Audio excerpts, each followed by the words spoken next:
Hello friends, welcome to Ravindra's 24x7 learning app and Adda 24x7। तो दोस्तों, Ravindra IAS के online platform पर आप सभी लोगों का स्वागत है। तो हमने जैसे कि आपको अनाउंस किया था कि रविंद्रा आईएएस का 5 अक्टूबर से आपका 2021 ठीक के लिए आपके जीएस फाउंडेशन का आपके बैच स्टार्ट हो रहा है। 5 अक्टूबर को जो आपके ये बैच स्टार्ट होगा, ये आपके 5 अक्टूबर को दोपहर 3 बजे से लेकर 7 बजे तक, ठीक 4 घंटे का ये बैच होगा और पर डे इसमें 2-2 घंटे 2 सब्जेक्ट्स की क्लासेस आपको दी जाएंगी। बैच ये जो होगा आपके बाइलिंगुअल होगा और इस बैचेज के लिए आपके गाइड करने के लिए देश के आपके बेहतरीन टीचर्स का एक पूल बनाया गया है जो आपको अलग अलग सब्जेक्ट्स में आपके गाइड करेंगे।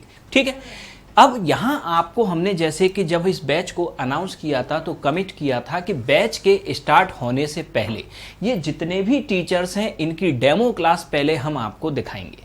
आप सभी लोगों की डेमो क्लास से आप पहले सेटिस्फाई हुई, ठीक है, और अगर आप लोग डेमो क्लासेस से आप सेटिस्फाई हैं तो फिर आप लोग इस बैच में एडमिशन ले सकते हैं। तो डेमो क्लास की सीरीज में आज आपका पहला दिन, ठीक है। आज की क्लास में आपका जो डेमो का जो सब्जेक्ट रहेगा वो आपका डेमो जाएगा हिस्ट्री, और हिस्ट्री में भी आपके मॉडर्न हिस्ट्री, और डेमो का आपका जो आज का टॉपिक होगा वो होगा नेशनलिज्म, राष्ट्रवाद। इस टॉपिक से आज आपके डेमो की शुरुआत होगी, ठीक है। तो सब लोग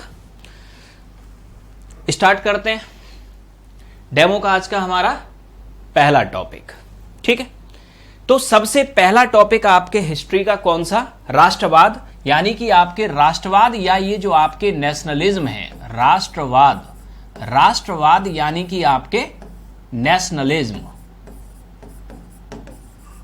नेशनलिज्म।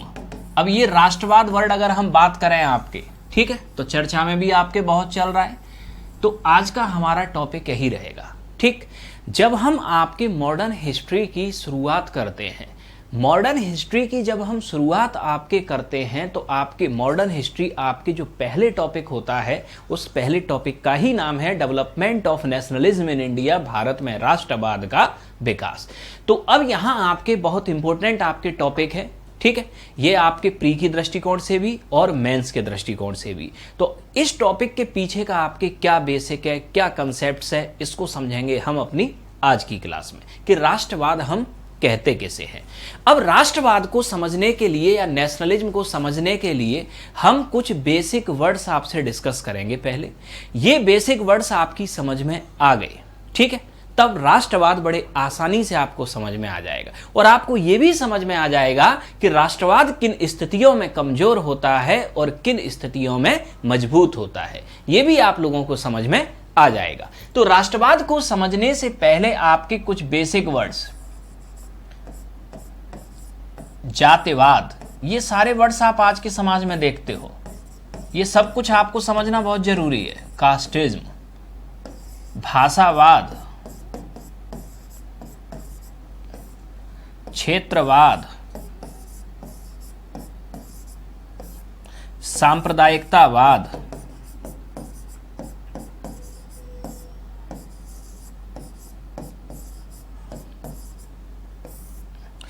तो आप यहां ये वर्ड्स आपके समय समय पर आप सुनते हो कि देश में जातिवाद बढ़ रहा है, क्षेत्रवाद बढ़ रहा है, भाषावाद बढ़ रहा है, सांप्रदायिकतावाद बढ़ रहा है, या फिर आपके नस्लवाद बढ़ रहा है।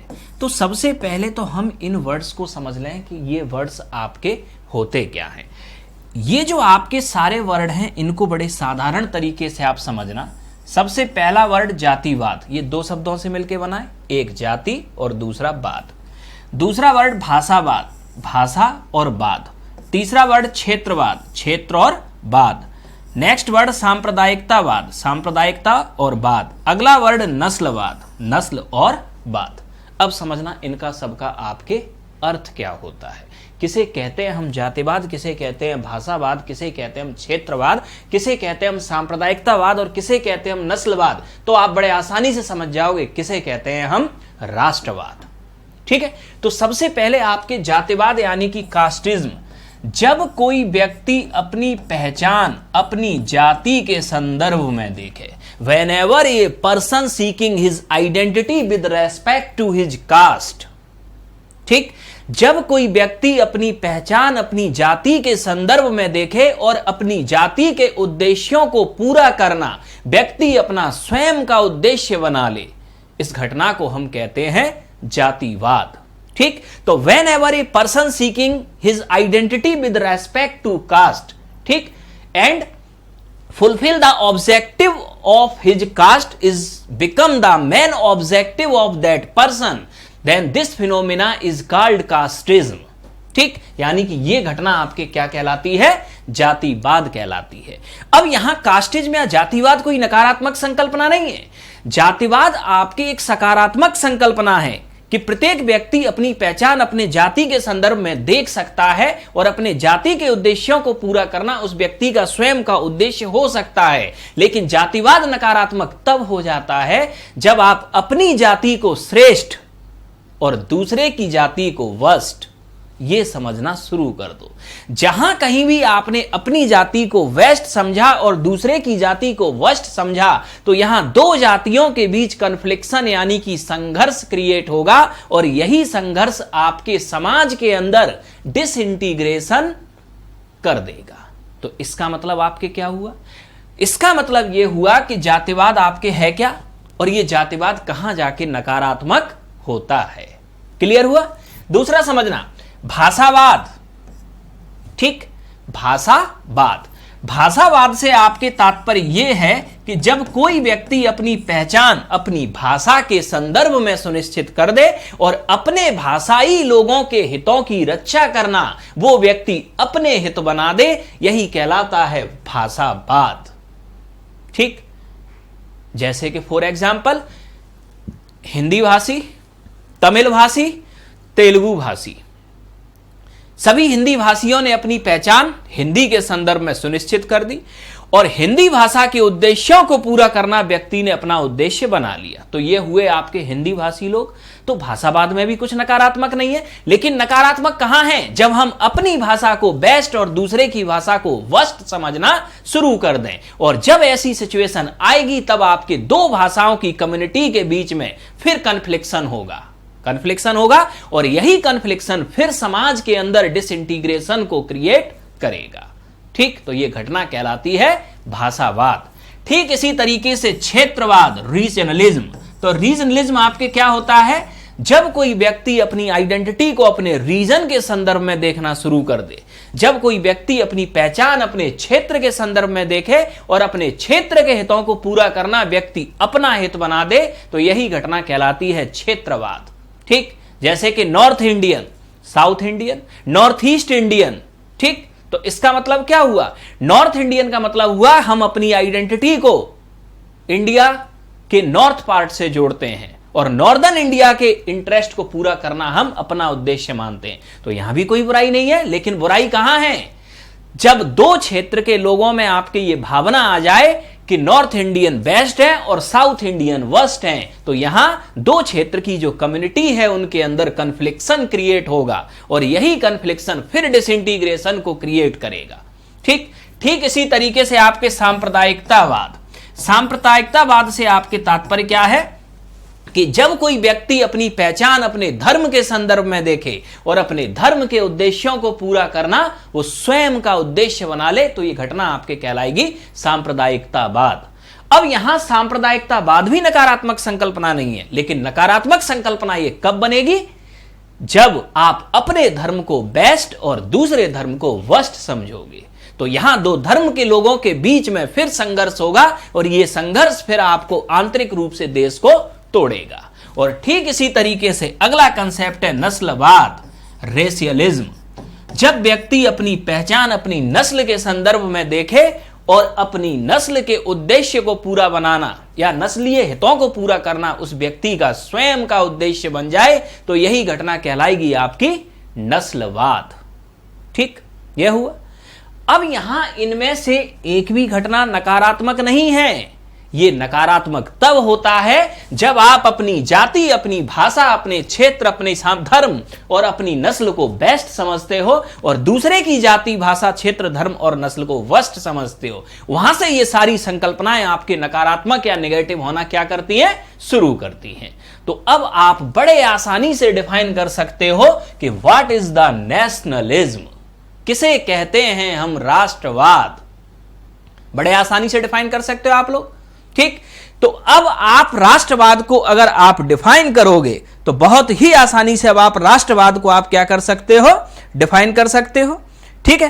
तो अब राष्ट्रवाद की अगर अब हम बात करें, ठीक, तो क्या होता है आपके राष्ट्रवाद, तो राष्ट्रवाद आपके क्या है सकते हो आप लोग, ठीक।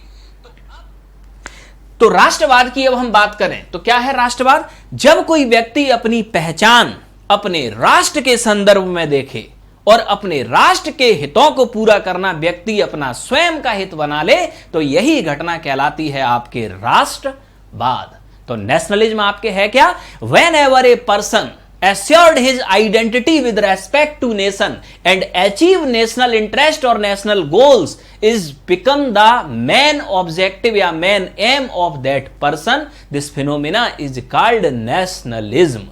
यानी कि आपके जब कोई व्यक्ति अपनी पहचान अपने राष्ट्र के संदर्भ में आपके देखे और राष्ट्र के उद्देश्यों को पूरा करना व्यक्ति अपना स्वयं का उद्देश्य बना ले, तो इसी घटना को हम कहते हैं आपके क्या, राष्ट्रवाद, ठीक है। अब यहां देखना अब आगे यहां जो आपको देखना है वो आपको समझना क्या है यहां, ठीक। समझना अब आपको यह है कि जिस किसी भी देश में आपके जातिवाद, भाषावाद, क्षेत्रवाद, सांप्रदायिकतावाद और नस्लवाद, जिस देश में आपके ये सारी घटनाएं अगर ये चरम पे होंगी, अगर जातिवाद ज्यादा होगा, क्षेत्रवाद ज्यादा होगा, भाषावाद ज्यादा होगा, सांप्रदायिकतावाद ज्यादा होगा और नस्लवाद आपके ज्यादा होगा, तो उस देश के अंदर हमेशा कम होगा राष्ट्रवाद। अर्थात अगर आपको राष्ट्रवाद को बढ़ावा देना है तो आपको इन सारी संकीर्णताओं से आपको कहां जाना होगा, बाहर जाना होगा। आपको अगर नेशनलिज्म को बढ़ाना है तो आपको भूलना होगा कास्टिज्म, भूलना होगा भाषावाद, भूलना होगा क्षेत्रवाद, भूलना होगा सांप्रदायिकतावाद और भूलना होगा नस्लवाद।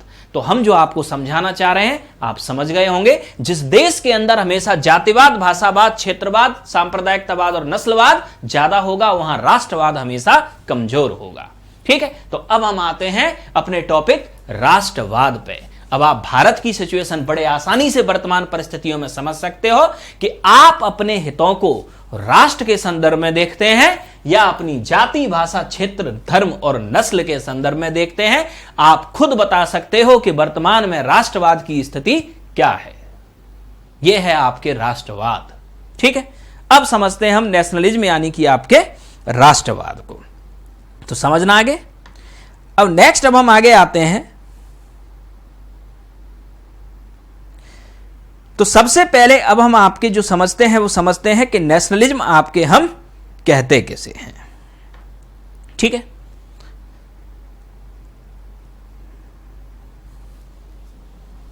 तो नोट करें इसे।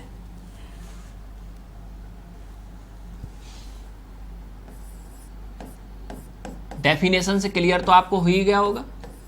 राष्ट्रवाद यानी कि आपके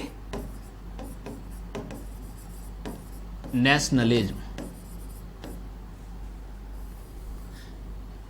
अब ये जो आपके नेशनलिज्म, आपके जो मॉडर्न हिस्ट्री का आपके जो टॉपिक है, इस टॉपिक में अब हम आपके देखेंगे क्या, ठीक। सबसे पहले तो हम समझेंगे कि नेशनलिज्म का आपके अर्थ क्या होता है, नेशनलिज्म का आपके अर्थ क्या होता है। अब मॉडर्न हिस्ट्री की अगर हम आपकी बात करें, ठीक है, तो मॉडर्न हिस्ट्री की हम बात करें तो एक तरफ था आपके यूके यानी कि ब्रिटेन और एक तरफ था आपके इंडिया, ठीक है। तो कुछ होगा यूके का नेशनलिज्म जो वहां के लोगों के लिए होगा और कुछ होगा इंडिया का नेशनलिज्म वो यहां के लोगों के लिए होगा। और हमें यहां अगर यह पता चल जाए कि यूके का नेशनलिज्म क्या था और इंडिया का नेशनलिज्म क्या था, तो हम ये बड़े अच्छे से समझ पाएंगे कि यूके अपने नेशनलिज्म को पूरा करने के लिए क्या करेगा और इंडिया अपने नेशनलिज्म को पूरा करने के लिए क्या करेगा, और पूरी की पूरी मॉडर्न हिस्ट्री का आपके एक जो रूपरेखा होगी वो आपकी समझ में आ जाएगी। ठीक, तो दूसरी हेडिंग हम आपके समझेंगे नेशनलिज्म ऑफ यूके। यूके का राष्ट्रवाद क्या था, नेशनलिज्म ऑफ यूके, यानी कि यूके का राष्ट्रवाद, इनका भी कोई राष्ट्रवाद होगा। और नेक्स्ट हेडिंग हम समझेंगे नेशनलिज्म ऑफ इंडिया, भारत का राष्ट्रवाद क्या था, नेशनलिज्म ऑफ इंडिया, यानी कि आपके भारत का राष्ट्रवाद क्या था। यह हेडिंग हुई आपकी। ठीक है, तो सबसे पहले हम आते हैं आपके कि नेशनलिज्म यानी कि राष्ट्रवाद का आपके अर्थ क्या होता है। इन तीनों हेडिंग को हमें समझना है। तो राष्ट्रवाद हम कहते किसे हैं, जब कोई व्यक्ति अपनी पहचान अपने राष्ट्र के संदर्भ में देखे और अपने राष्ट्र के उद्देश्यों को पूरा करना व्यक्ति अपना स्वयं का उद्देश्य बना ले, तो यही घटना कहलाती है राष्ट्रवाद। ठीक है, तो राष्ट्रवाद आपके है क्या,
तो सबसे पहले तो हम आपके ये समझें कि राष्ट्रवाद या नेशनलिज्म हम आपके कहते किसे हैं।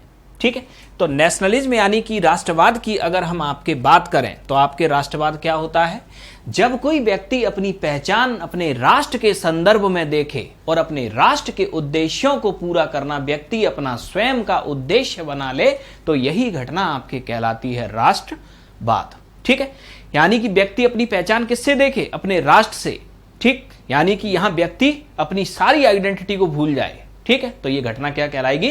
राष्ट्रवाद। तो नेशनलिज्म आपके है क्या? Whenever a person assured his identity with respect to nation and achieve national interest become the objective of that person, then this phenomena is called nationalism। तो ये आपके हुआ राष्ट्रवाद। अब राष्ट्रवाद में अब हम आगे आते हैं। अब नेक्स्ट अब हम ये देखते हैं कि जब हम मॉडर्न हिस्ट्री की बात करें तो यहां राष्ट्रवाद दो देशों का पैरेलल चलेगा। एक तरफ होगा यूके का नेशनलिज्म और एक तरफ होगा इंडिया का नेशनलिज्म। तो पहले तो हम ये समझेंगे कि यूके का नेशनलिज्म क्या है और यूके अपने नेशनलिज्म को पूरा करने के लिए क्या करेगा।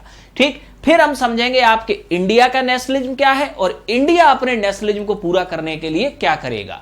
और जहां हमें यह समझ में आ गया कि यूके का नेशनलिज्म क्या है और इंडिया का नेशनलिज्म क्या है, तो आपको यह क्लियर हो जाएगा कि यूके क्या करेगा और इंडिया क्या करेगा। तो पूरी मॉडर्न हिस्ट्री का जो एक चार्ट होगा वो आपको क्लियर हो जाएगा कि अब दोनों देश करेंगे क्या।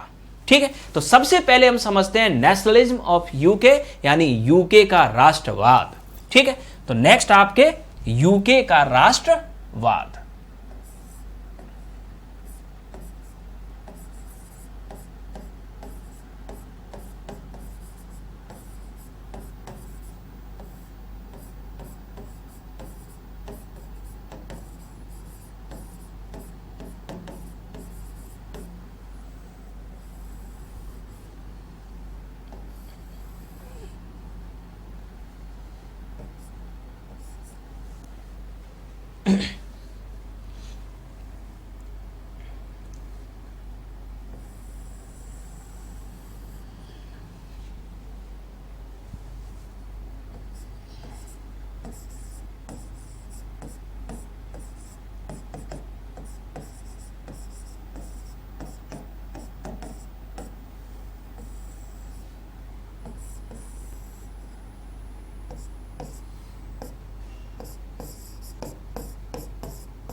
तो सबसे पहले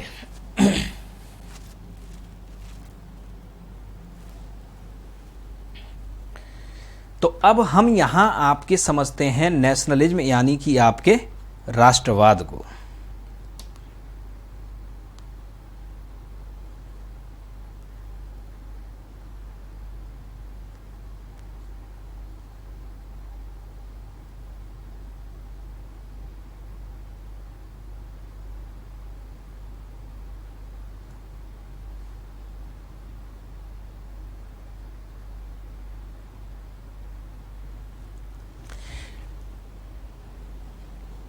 तो राष्ट्रवाद में हम आपसे डिस्कस कर रहे थे, ठीक, राष्ट्रवाद में आपसे क्या डिस्कस कर रहे थे कि आपके क्या है यूके का राष्ट्रवाद, ठीक। फिर हम समझेंगे आपके कि यूके के पास अपने राष्ट्रवाद को प्राप्त करने के क्या तरीके होंगे।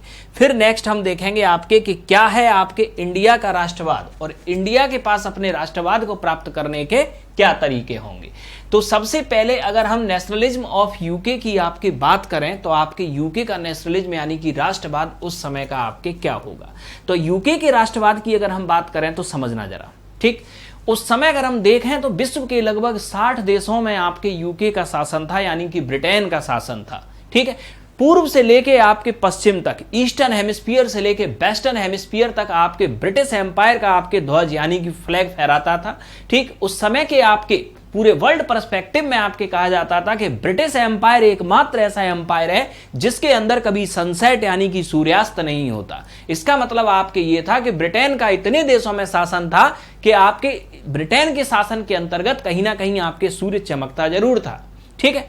यह हुआ।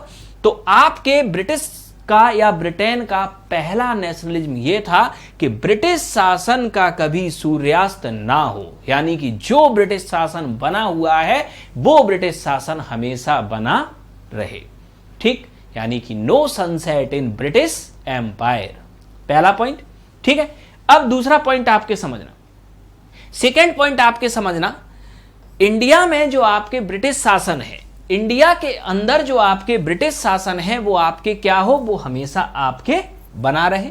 तो भारत के अंदर आपके जो ब्रिटिश शासन है वो ब्रिटिश शासन आपके हमेशा क्या हो, बना रहे। अब भारत के अंदर आपके ब्रिटिश शासन बना रहे, इससे आपके तात्पर्य क्या है, जितने भी देशों में आपके ये जो ब्रिटेन का आपके ये जो शासन था, जितने भी देशों में ब्रिटेन का जो आपके शासन था, उन सारे देशों में आपके, ठीक, सबसे ज्यादा आपके लाभ अगर ब्रिटेन को कहीं से था तो वो आपके कहां से था, सिर्फ इंडिया से। सबसे ज्यादा लाभ अगर ब्रिटेन को कहीं से था तो वो आपके कहां से था, इंडिया से, ठीक है। और ब्रिटेन कभी आपके नहीं चाहेगा कि इंडिया के ऊपर उसका शासन कभी समाप्त हो। तो ब्रिटेन का आपके राष्ट्रवाद था क्या, एक तो आपके वर्ल्ड पर्सपेक्टिव में क्या इसका राष्ट्रवाद था कि विश्व के सारे देशों में आपके हमेशा शासन बना रहे, और सब में सबसे इंपॉर्टेंट अगर ब्रिटेन के लिए कुछ था तो वो था आपके क्या, इंडिया। अगर सब में कुछ इंपॉर्टेंट था आपके तो ये क्या था, इंडिया, सबसे पहला पॉइंट। अब दूसरा याद रखना, अब सेकंड पॉइंट हम ये देखें कि यूके के पास या ब्रिटेन के पास अपने नेशनलिज्म को प्राप्त करने के क्या तरीके थे, ठीक है। तो ब्रिटेन के पास या यूके के पास आपके नेशनलिज्म को प्राप्त करने के आपके क्या तरीके थे, तो समझना, नेशनलिज्म को प्राप्त करने के इनके पास थे आपके 3 तरीके। पहला था आपके पावर, दूसरा आपके वेलफेयर एक्टिविटीज, और तीसरा आपके ब्रेन वॉश, ठीक है। अगर किसी एक देश के द्वारा लाइक यूके किसी दूसरे देश के ऊपर लाइक इंडिया शासन की स्थापना करनी है, ठीक है, शासन की स्थापना करनी है, तो इस देश के पास आपके क्या होना चाहिए, ठीक। तो अगर आपके यूके को इंडिया के ऊपर अगर शासन की स्थापना करनी है तो सबसे पहले होनी चाहिए इसके पास पावर, पावर यानी कि शक्ति, ठीक है। यानी कि आपके शक्ति के रूप में सबसे पहले होनी चाहिए आपके आर्मी, एक स्ट्रॉन्ग आर्मी। इस स्ट्रॉन्ग आर्मी की आपकी जरूरत क्यों पड़ेगी, क्योंकि जब आपके ब्रिटेन इंडिया में आएगा तो भारत के अंदर रजवाड़ों का शासन होगा, और उन रजवाड़ों को हरा के ही तो अपने शासन की स्थापना होगी, ठीक। तो पहली चीज आपके क्या, आर्मी चाहिए एक स्ट्रॉन्ग। दूसरा, जब आपके यूके के लोग इंडिया के ऊपर शासन करना शुरू करेंगे तो इतनी आसानी से इंडियंस भी एक्सेप्ट नहीं करेंगे, क्योंकि दूसरी धर्म और दूसरे नस्ल के लोग हैं। तो इंडिया के लोगों को आपके व्यवस्थित रखने के लिए, लॉ एंड ऑर्डर बनाए रखने के लिए दूसरी पावर चाहिए, पुलिस जो लोगों को व्यवस्थित रखे, लोगों के अंदर आपके कोई विद्रोह की संभावना को रोके। ठीक है, अब यहां याद रखना कि पहली चीज आपके जो एक देश के द्वारा दूसरे देश के ऊपर शासन स्थापित करने के लिए आपके चाहिए, वो चाहिए आपके क्या, पावर। तो ब्रिटेन की अगर हम बात करें तो आपके ब्रिटेन के पास असीमित पावर थी उस समय। इसकी जो आपके आर्मी थी वो वर्ल्ड की स्ट्रॉन्गेस्ट आर्मी थी। ठीक है, पुलिस एडमिनिस्ट्रेशन इनका बहुत बेहतर पुलिस एडमिनिस्ट्रेशन था। ठीक है, तो यहां आपके पावर की दम पर यूके ने अपने शासन की स्थापना की, कहां, इंडिया के अंदर। अब पावर की दम पे यूके ने इंडिया के अंदर अपने शासन की क्या की, स्थापना की। तो अब यहां आपके क्वेश्चन ये आया कि पावर की दम पे आपके इंडिया में शासन की स्थापना हो तो गई, यानी कि पावर की दम पर राजाओं को तो जीत लिया आपके ब्रिटेन ने, ठीक, लेकिन क्या पावर की दम पे जनता को जीता जा सकता है? असंभव। किसी भी देश में आपके पावर की दम पर आपके राजा को तो जीता जा सकता है, लेकिन जनता को नहीं जीता जा सकता। और जनता के ऊपर अगर पावर का आपके जरूरत से ज्यादा यूज हुआ तो जनता उठा के रिवॉल्ट कर देगी। और किसी भी देश में अगर जनता ने रिवॉल्ट कर दिया तो आपके शासन करने वाली सत्ता कितनी भी डिक्टेटर हो, जनता उसे उखाड़ फेंकेगी। ठीक, तो इसका मतलब आपके ये हुआ कि पावर से तो जनता को आपके लंबे समय तक रोका नहीं जा सकता और ना ही जनता के ऊपर लंबे समय तक शासन किया जा सकता है। अगर किसी देश की जनता के ऊपर लंबे समय तक शासन करना है तो यहां आपके उस जनता को यह यकीन दिलाना होगा कि हमारा जो शासन है वो पुराने राजा से बेहतर है। जब जनता को यह यकीन हो जाएगा कि हमारा जो शासन है, यानी कि ब्रिटेन का जो शासन है भारत के ऊपर, वो भारत के पुराने राजाओं आपके, ठीक, जो आपके मुगल साम्राज्य के जो राजा थे उनसे बेहतर है। अगर एक बार पब्लिक को यह यकीन हो गया तो जनता आपके शासन को एक्सेप्ट कर लेगी। और यह यकीन होगा कब? जब आप भारत में करेंगे वेलफेयर एक्टिविटीज। तो ब्रिटेन जब इंडिया पे अपने शासन की आपके स्थापना करेगा तो पावर की दम पे पहले शासन की स्थापना करेगा, फिर आपके ब्रिटेन चाहेगा कि जनता आपके ब्रिटेन के शासन को स्वीकार कर ले। और ब्रिटेन के शासन को आपकी जनता तब स्वीकार करेगी जब ब्रिटेन के द्वारा भारत में आपके वेलफेयर एक्टिविटीज की जाएंगी। ये दूसरा पॉइंट आपके हुआ। अब यहां आपके ब्रिटेन वेलफेयर एक्टिविटीज के नाम पर आपके करेगा क्या? इंडिया में रेलवे का विस्तार करेगा। ठीक है, वेलफेयर एक्टिविटीज के नाम पे आपके इंडिया में एजुकेशन का विस्तार होगा। वेलफेयर एक्टिविटीज के नाम पे इंडिया में एडमिनिस्ट्रेशन, प्रशासन को बढ़ाया जाएगा। ठीक, बेहतर प्रशासन दिया जाएगा। वेलफेयर एक्टिविटीज के नाम पे आपके जुडिशरी को स्ट्रांग किया जाएगा, न्याय व्यवस्था को आपके बढ़ावा दिया जाएगा। वेलफेयर एक्टिविटीज के नाम पे इंडिया में लॉ एंड ऑर्डर को बढ़ावा दिया जाएगा। ठीक, और वेलफेयर एक्टिविटीज के नाम पर ही इंडिया में जो सामाजिक कुरीतियां चली आ रही थी, लाइक सती सिस्टम, स्लेव सिस्टम, सती प्रथा, दास प्रथा, ठीक, इन सामाजिक कुरीतियों को ब्रिटेन भारत में सिस्टमेटिक तरीके से समाप्त करेगा। ठीक, दूसरा ये हुआ, यानी कि इन सामाजिक कुरीतियों को आपके भारत में ब्रिटेन सिस्टमेटिक तरीके से आपके क्या करेगा? समाप्त करेगा। अब आगे आपके क्या होगा? ब्रिटेन के द्वारा भारत में इतनी सारी वेलफेयर एक्टिविटीज की जाएंगी और इन वेलफेयर एक्टिविटीज के माध्यम से ब्रिटेन जनता को यह यकीन दिलाएगा कि ब्रिटेन का आपके जो शासन है, ठीक है, कि ब्रिटेन का आपके जो शासन है वो आपके राजाओं के शासन से बेहतर है। तो ब्रिटेन आपके क्या यकीन दिलाएगा जनता को? कि ब्रिटेन का जो आपके शासन है वो राजाओं के शासन से बेहतर है। ठीक है, यह यकीन दिलाने की आपकी कोशिश होगी। अब यहां आगे याद रखना, ब्रिटेन के द्वारा ये जितनी भी वेलफेयर एक्टिविटीज आपके भारत के अंदर जो ये की जा रही हैं, ठीक है, ये भारतीय जनता को ये भले ही यकीन दिला दें कि ये सारी की सारी एक्टिविटीज भारतीय जनता की भलाई के लिए हो रही हैं, ठीक है, और ये देसी राजाओं से आपके बेहतर हैं, लेकिन कहीं ना कहीं ब्रिटेन इस बात को आपके जानता था कि ये जितनी भी वेलफेयर एक्टिविटीज आपके जो भारत में आपके ब्रिटेन कर रहा है, इन सारी वेलफेयर एक्टिविटीज का जो आपके अंतिम उद्देश्य है वो सिर्फ आपके ये है कि भारत का ज्यादा से ज्यादा इकोनॉमिक एक्सप्लॉयटेशन यानी कि आर्थिक शोषण कैसे कर सके। ठीक है, इन सारी की सारी वेलफेयर एक्टिविटीज का जो आपके उद्देश्य है वो ये है कि भारत से ज्यादा मात्रा में आपके पैसे को निकाल के आपके ब्रिटेन कैसे पहुंचाया जा सके। अब ब्रिटेन के द्वारा की जाने वाली सारी वेलफेयर एक्टिविटीज का अगर हम एनालिसिस करें तो सबसे पहले हम एनालिसिस करें रेलवे का। ब्रिटेन कहता है कि भारत में हमने रेलवे का विस्तार इसलिए किया क्योंकि हम भारतीयों की भलाई चाहते हैं, भारतीयों को आने जाने के लिए आपके ट्रांसपोर्टेशन उपलब्ध हो जाए। ठीक है, तो अब यहां अगर हम रेलवे की अगर हम बात करें, ठीक, तो ब्रिटेन का कोई उद्देश्य नहीं था भारतीयों के लिए आपके रेलवे का विस्तार करना। ब्रिटेन का जो इसमें मकसद था वो आपके ये मकसद था कि भारत के आपके जो दूर दूर के जो आपका रॉ मटेरियल है, वो रॉ मटेरियल आपके इन ट्रेन के द्वारा पोर्ट तक आए और पोर्ट से इंग्लैंड पहुंच जाए। ठीक, और इंग्लैंड से जो बना हुआ सामान आपके भारत में आ रहा है वो भारत के गांव गांव तक आपके रेलवे के द्वारा पहुंचा दिया जाए, जिसमें कि पूरा फायदा आपके जो होगा वो किसका होगा? ब्रिटेन का। पहला पॉइंट।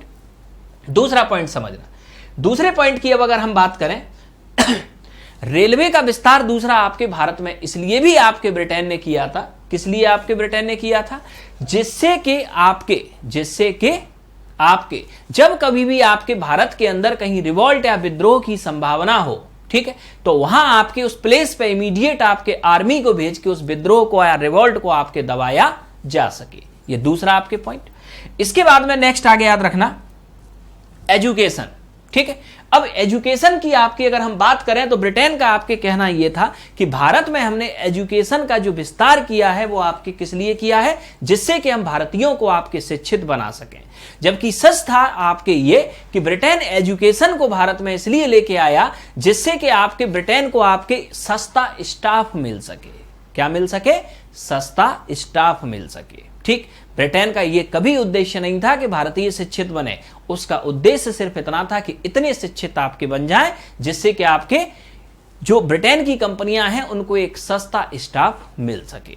ठीक है, इसके बाद में नेक्स्ट अब हम आपके administration, judiciary and law and order की अगर हम बात करें तो administration, judiciary and law and order, ठीक, ये इसलिए बेहतर रखना जरूरी है जिस देश में एडमिनिस्ट्रेशन, लॉ एंड ऑर्डर और जुडिशरी बेहतर होगा तो उस देश के अंदर रेवेन्यू कलेक्शन और इकोनॉमिक एक्टिविटीज हमेशा बेहतर होंगी।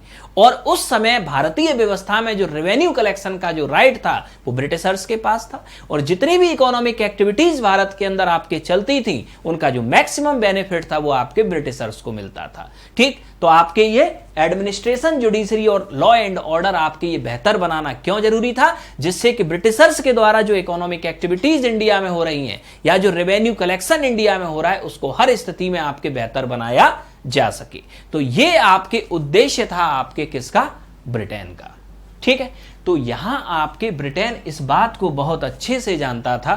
क्या जानता था? बहुत अच्छे से कि भारत में वेलफेयर के नाम पर जितनी भी एक्टिविटीज ब्रिटेन के द्वारा की जा रही हैं, इन सारी वेलफेयर एक्टिविटीज का उद्देश्य यह है कि भारत का ज्यादा से ज्यादा इकोनॉमिक एक्सप्लॉयटेशन कैसे किया जाए। ठीक, और ब्रिटेन यह भी जानता था कि यह बात जिस दिन इंडियंस को पता चलेगी, इंडियंस में गुस्सा फूटेगा, और इंडियंस में अगर आपके गुस्सा फूटेगा तो इंडियंस आपके क्या करेंगे? विद्रोह करेंगे और ब्रिटिश शासन के अगेंस्ट आपके सड़कों पर उतर आएंगे। तो अब करना क्या है? अब करना आपकी ये है कि ये तो होना था और ब्रिटेन इस बात को बहुत पहले से जानता था। तो यहां एक काम हो सकता है कि अगर हम इंडियंस का ब्रेन वॉश कर दें। क्या कर दें? ब्रेन वॉश कर दें। ठीक है, ब्रेन वॉश से आपके तात्पर्य क्या है? अगर इंडियंस के दिमाग में ये बात आपके डाल दी जाए कि आप गुलाम पैदा हुए हो ब्रिटेन के और गुलाम ही मरोगे, तो चाहे कितने भी ताकतवर हो इंडियन, ये कभी भी ब्रिटिश एम्पायर के अगेंस्ट खड़ा नहीं होंगे। ठीक, ब्रेन वॉश से आपके तात्पर्य क्या है? किसी हाथी के बच्चे को एक जंजीर से आप बांधो और वो हाथी का बच्चा आपके जंजीर को तोड़ाने की कोशिश करेगा, और जब आपके नहीं तोड़ा पाएगा तो धीरे धीरे ये बात उसके दिमाग में सेट हो जाएगी कि वो उस जंजीर को तोड़ा नहीं सकता। अब वो हाथी का बच्चा जब बड़ा हो जाए तो आप एक पतली सी रस्सी से भी उसे बांधोगे तो वो कभी तोड़ाने की कोशिश करेगा ही नहीं। क्यों? क्योंकि उसके दिमाग में ये बात सेट हो गई कि आई कांट ब्रेक इट, यानी कि हम इसे तोड़ नहीं सकते। ठीक, यही ब्रेन वॉश करना चाहते थे ब्रिटिशर्स इंडियंस का। क्या चाहते थे? कि एक बार इंडियंस के दिमाग में यह बात सेट हो जाए कि हम ब्रिटिशर्स की गुलामी करने ही पैदा हुए हैं और हम इन्हें हरा नहीं सकते। तो ब्रिटिशर्स कितना भी शोषण या एक्सप्लॉयटेशन इंडियंस का कर लें, इंडियंस कभी भी ब्रिटिशर्स के अगेंस्ट खड़े नहीं होंगे। तो इसके लिए ये अब इंडियंस का ब्रेन वॉश करेंगे। ठीक, और इनका जो तीसरा मेथड होगा आपके कौन सा? Brain wash.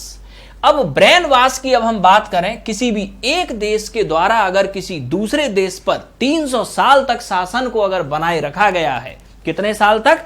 300 साल तक अगर आपके शासन को बनाए आपके रखा गया है, ठीक है, तो 300 साल तक शासन को बनाए रखना इतना आसान नहीं है, ठीक है, जब तक उस देश के नागरिकों का ब्रेन वॉश ना किया गया हो। तो ब्रिटेन ने आपके 18th और 19th सेंचुरी और आधी लगभग 20th सेंचुरी इतना शासन किया भारत के ऊपर, ठीक है। 18th 19th सेंचुरी में आपके ब्रिटेन ने जिस थ्योरी से इंडियंस का ब्रेन वॉश किया वो थ्योरी थी वाइट्समैन वर्डन थ्योरी, ठीक है। कौन सी थ्योरी थी? वाइट्समैन वर्डन थ्योरी। और इस वाइट्समैन वर्डन थ्योरी में आपके, ठीक, किसने दी थी ये थ्योरी? एक ब्रिटिश हिस्ट्रीशियन रुडयार्ड किपलिंग। किसने दी थी? ब्रिटिश हिस्ट्रीशियन रुडयार्ड किपलिंग के द्वारा आपके दी गई थी ये वाइट्समैन वर्डन थ्योरी। और इस वाइट्समैन वर्डन थ्योरी में आपके ये रुडयार्ड किपलिंग आपके क्या कहते हैं? वाइट्समैन वर्डन थ्योरी आई थी इंडियंस का ब्रेन वॉश करने। क्या कहते हैं रुडयार्ड किपलिंग? रुडयार्ड किपलिंग कहते हैं कि हम अंग्रेज, हम वाइट्समैन, ठीक, इंडिया पर शासन करने नहीं आए। ऐसा इंडिया में कुछ भी नहीं है जो हम इंडिया पर शासन करने आए, ठीक। हम अंग्रेज तो इंडिया को सभ्य और आधुनिक बनाने आए हैं।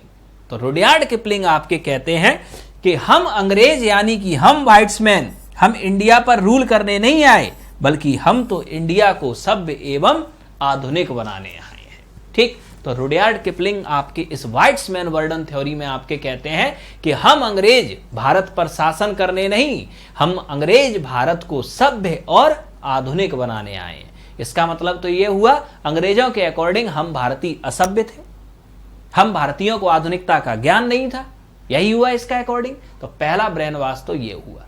अंग्रेज कहेंगे कि भारतीयों को आपके सभ्य और आधुनिक बनाने के लिए, भारतीयों को सभ्य और आधुनिक बनाने के लिए ही हम लोगों के द्वारा भारत में railway, education, administration, judiciary, law and order, social levels को समाप्त करना, इतनी सारी गतिविधियां की जा रही हैं, जो गतिविधियां पहले कभी भारतीय राजाओं के द्वारा भारत के अंदर नहीं की गई।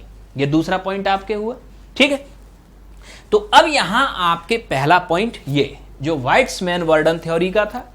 अब वाइट्समैन वर्डन थ्योरी का आपके जो दूसरा पॉइंट इन्होंने आपके ब्रेन वॉश किया वो आपके कौन सा किया?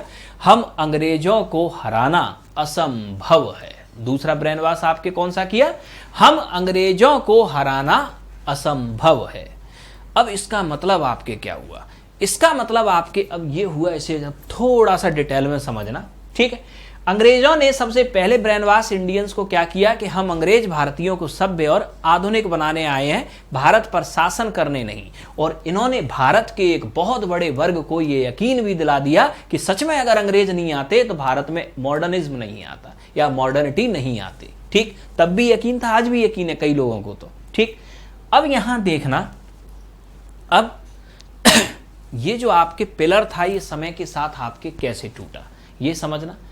वाइट्समैन वर्डन थ्योरी समय के साथ आपके टूटी ऐसे कि जब अंग्रेजों ने भारत में एजुकेशन का एक्सपेंशन किया, शिक्षा का विस्तार किया, तो जब शिक्षा का विस्तार किसी देश में आपके होता है तो किसी भी देश में आपके 3 वर्ग होते हैं, एक हायर, एक मिडिल और एक लोअर, ठीक है। किसी भी देश के अंदर एजुकेशन जब मिडिल और लोअर क्लास लेता है तो इसका एजुकेशन लेने का जो उद्देश्य होता है वो होता है सिर्फ जॉब मिल जाए, इससे ज्यादा कोई उद्देश्य नहीं होता मिडिल और लोअर क्लास का। मिडिल और लोअर क्लास के लोग जब भी एजुकेशन लेंगे बस जॉब मिल जाए, और जिस दिन जॉब मिली उस दिन किताबें साइड में रख देंगे, ठीक। लेकिन अगर हायर क्लास कभी भी एजुकेशन लेता है तो इसका उद्देश्य होता है जॉब नहीं, नॉलेज मिल जाए। क्या मिल जाए? नॉलेज मिल जाए, ठीक। तो हायर क्लास उस वर्ग में भी यानी कि उस समाज में या उस समय भी आपके होगा, और हायर क्लास का आपके जो तजुर्बा आपके एजुकेशन लेने का होता है वो बिल्कुल अलग होता है, ठीक। तो यहां आपके उस समय देश के अंदर जितने भी हायर क्लास के लोग जो आपके थे, जिन्होंने उस समय जो एजुकेशन को हासिल किया, तो उन्होंने एनालिसिस करना शुरू किया ब्रिटिश सिस्टम का। ब्रिटिश सिस्टम का इन्होंने एनालिसिस किया और यह देखा कि ब्रिटिशर्स आपके भारत में सिविलाइजेशन और मॉडर्नाइजेशन के नाम पर जो एक्टिविटीज कर रहे हैं, वो सारी एक्टिविटीज कहीं ना कहीं भारत का इकोनॉमिक एक्सप्लॉइटेशन कर रही हैं। इस बात को सबसे पहले आपके बोला दादा भाई नेरोजी ने, ठीक। यानी कि दादा भाई नेरोजी का आपके एक आर्टिकल आया, poverty and un British rule in India, और उन्होंने आपके इस poverty and un British rule in India में आपके वाइट्समैन बर्डन थ्योरी का जो ये पिलर था आपके, इसका खंडन कर दिया, ठीक, कि ब्रिटिशर्स के द्वारा इंडिया में सिविलाइजेशन और मॉडर्नाइजेशन के नाम पर जितनी भी एक्टिविटीज की जा रही हैं, वो सारी की सारी एक्टिविटीज का एकमात्र उद्देश्य सिर्फ भारत से ज्यादा मात्रा में पैसा निकाल के ब्रिटेन ले जाना है। ये ब्रिटिशर्स आपके न भारत को आपके सिविलाइज्ड बनाने आए हैं और ना ही आपके मॉडर्नाइज्ड बनाने आए हैं। अब क्वेश्चन आप लोग ये देखो कि यहां लोगों को पता चल गया कि ब्रिटिशर्स सिर्फ भारत का इकोनॉमिक एक्सप्लॉइटेशन कर रहे हैं, ठीक, लेकिन अब भी आपके जो भारतीय होंगे, ठीक, वो भारतीय आपके ब्रिटिश गवर्नमेंट के अगेंस्ट खड़े नहीं होंगे, ठीक। क्यों खड़े नहीं होंगे? क्योंकि सिर्फ पहला पिलर टूटा है, अभी दूसरा पिलर जिंदा है, और दूसरा पिलर आपके कौन सा है? अंग्रेजों को हराना असंभव है। क्योंकि उस मॉडर्न हिस्ट्री में अगर हम देखें आपके, तो 16वीं सदी से लेकर 19वीं सदी तक ये ब्रिटिशर्स कहीं हारे नहीं थे, ये हर जगह आपके जीतते हुए गए थे, ठीक है। तो यहां आपके भारतीयों के दिमाग में ये दूसरा पिलर और था। अब यहां देखना, अब इसी 2 पॉइंट से आप लोग समझना, इंडिया के अंदर फ्रीडम स्ट्रगल शुरू हुआ कांग्रेस की स्थापना से, ठीक है। आपने देखा कि कांग्रेस की जब स्थापना हुई 1885 में, तो कांग्रेस का जो फ्रीडम स्ट्रगल का पहला चरण था वो था मॉडरेटर यानी कि नरम पंथ, और दूसरा चरण था एक्सट्रीमिस्ट यानी कि गरम पंथ। आप लोगों को पता है कि मॉडरेटर लिबरल थे और एक्सट्रीमिस्ट एग्रेसिव थे, ठीक। तो अब क्वेश्चन ये आया कि आपके जो एक्सट्रीमिस्ट वाला ये जो चरण था गरम पंथ, ठीक, ये पहले क्यों नहीं आ गया? एक्सट्रीमिस्ट वाला बाद में क्यों आया? हम कहते हैं कि कांग्रेस में युवाओं की भागीदारी बढ़ी, तो इसका मतलब कि 1885 में देश में युवा नहीं थे, अचानक से 19वीं सदी लगते लगते ही सब युवा आए देश में। हर देश के अंदर युवा या यूथ तो हमेशा एग्जिस्ट करता है, तो ये पहले क्यों नहीं आपके युवा ने गरम पंथ ला दिया, ठीक, नरम पंथ ही पहले क्यों आया? तो इसका सिस्टमैटिक रीजन आपके ये है कि जब कांग्रेस की आपके स्थापना हुई, ठीक, कांग्रेस की स्थापना हुई, तो कांग्रेस ने आपके किया क्या कि यहां देश में अवेयरनेस को आपके बढ़ाया, और कांग्रेस के जो आपके शुरुआती जो आपके लीडर्स थे, जो एलीट क्लास के इंटेलेक्चुअल लीडर थे, उन्होंने इस वाइट्समैन बर्डन थ्योरी के इस पिलर को तो तोड़ दिया, लेकिन अभी ये पिलर नहीं टूटा था। इंडिया का जो समय का नेतृत्व था उसके दिमाग में ये तो आ गया कि ब्रिटिशर्स भारत का शोषण कर रहे हैं, लेकिन हमारे दिमाग में भी ये था कि हम इन्हें हरा नहीं सकते, और जब तक ये पिलर नहीं टूटेगा तब तक एग्रेसिव कोई नहीं होगा, ठीक। और ये जो आपके पिलर होगा, ये पिलर आपके टूटेगा 1997 में। ये पिलर आपके कब टूटेगा? पहली बार जाके 1897, 1897 में। 1897 में आपके जाके होगा क्या कि 1897 में आपके अफ्रीका का एक देश होगा इथोपिया, और इस इथोपिया के ऊपर आपके शासन था किसका? इटली का।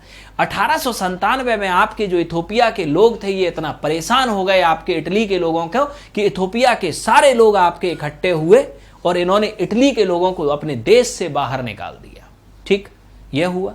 अब ये खबर आपके न्यूज़पेपर में छपी।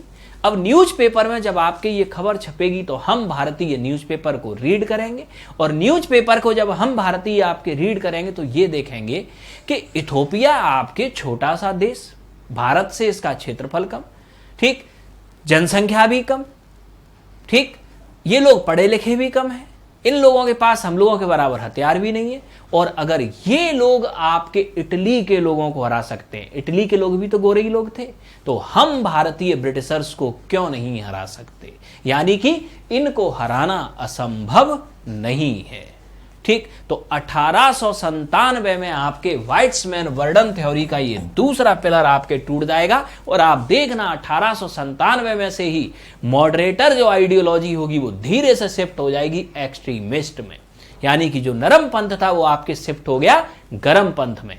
और जैसे ही 20वीं सदी की शुरुआत होगी, 20वीं सदी की शुरुआत में आपके विश्व में एक और घटना होगी कि जापान के द्वारा रूस को हरा दिया जाएगा। और जब जापान के द्वारा आपके रूस को हराया गया तो यह खबर फिर जब न्यूज़पेपर में आपके आएगी, ठीक, फिर आपके जब ये खबर न्यूज़पेपर में आएगी तब आपके क्या देखा जाएगा, तब आपके देखा यह जाएगा कि जब जापान जैसा छोटा सा देश आपके रूस जैसी महाशक्ति को हरा सकता है तो हम भारतीय इस ब्रिटेन को क्यों नहीं हरा सकते। और वहां आपके जो एक्सट्रीमिस्ट मूवमेंट होगा या गर्मपंथी आंदोलन होगा ये बड़े चरम पे आपके पहुंचेगा।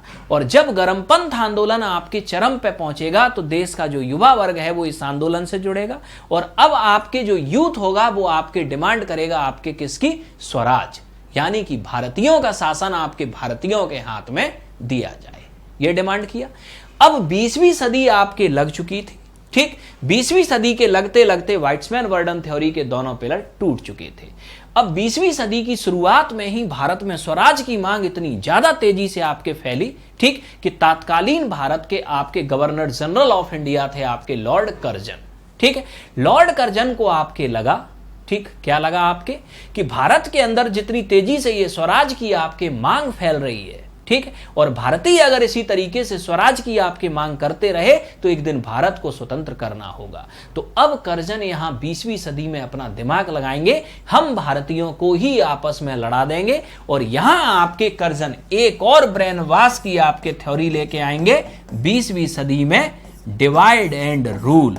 और डिवाइड एंड रूल के द्वारा ऐसा ब्रेन वॉश आपके कर्जन इंडियंस का करेंगे कि भारत के ही अंदर रहने वाले हिंदू और मुस्लिम्स को आपके ही आपस में लड़ाएंगे। तो पहले आपके क्या करेंगे, कर्जन डिवाइड एंड रूल का एक आधार रखेंगे और ब्रिटिश सरकार इस डिवाइड एंड रूल के आपके आधार पर पहले हिंदू और मुस्लिम्स को आपके लड़ाने की कोशिश करेगी, फिर अन्य धर्म के लोगों को, और इवन आपके जब ये कम्युनल अवार्ड 1932 में आपके आएगा तो हिंदू धर्म के अंदर ही उच्च वर्ग और दलित को भी आपके डिवाइड करने की कोशिश करेगी ब्रिटिश सरकार। तो ये आपने देखा कि ये पूरा जो नेशनलिज्म यानी कि राष्ट्रवाद था, ठीक, ये राष्ट्रवाद था ब्रिटेन का, और ब्रिटेन किस तरीके से अपने राष्ट्रवाद को प्राप्त करना चाहेगा, ठीक। अब हम अपने आगे के लेक्चर्स में देखेंगे कि इंडिया का आपके राष्ट्रवाद क्या होगा और इंडिया कैसे अपने राष्ट्रवाद को प्राप्त करेगा। तो हम लोग देखते हैं अपने आगे के लेक्चर्स में। आज के लेक्चर को हम यहीं तक लेंगे। Thank you all of.